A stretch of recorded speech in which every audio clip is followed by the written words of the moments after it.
for people returning to Labour. This is Luciana Berger has returned to the Labour Party after Sir Keir Starmer apologised for the disgusting anti-Semitism and death threats she endured during Jeremy Corbyn's leadership. Yeah.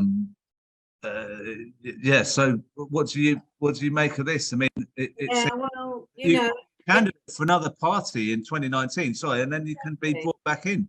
Exactly, and it's really nice that you worded it like that, because you know those threats happened during his leadership and also some before that. But how it has always been written is that it was done by Jeremy Corbyn's supporters.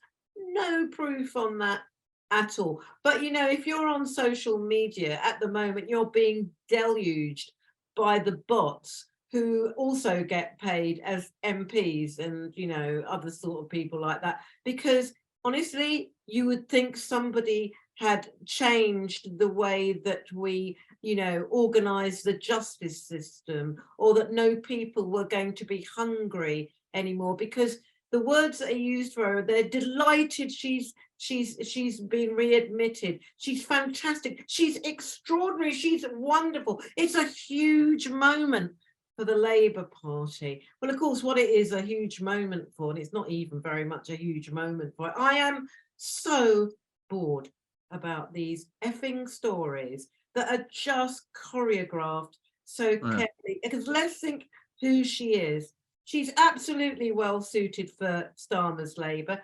privately educated, middle class, rich. Of course, when she got in, she had just stopped her relationship, hadn't she, or recently, with Tony Blair's son. She was parachuted into a constituency that she knew literally nothing about. She's a non-entity.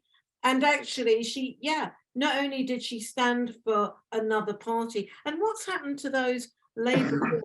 It's really interesting. This is a party that has no rules. It's a lawless party. And actually, she was also one of those who joined in with the lynch mob against Mark Wadsworth. Now, there has been some suggestions that she should stand against Jeremy Corbyn in Islington. I mean, she won't, of course, because that's the last bloody thing she'll want to do.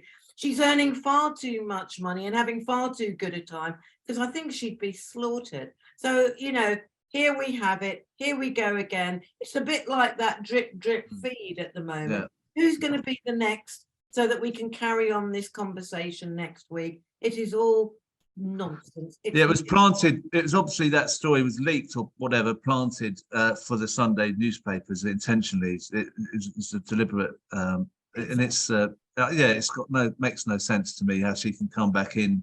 I'll never get back in. I'm sure you won't get back in, Jackie. John, will you get back in? I'm pretty sure I will. Yes. Yeah. Fingers crossed. All right. Well done. Well, I hope you can. I'm trying to always be optimistic. Now, whether I'd want to go back in might be a different question.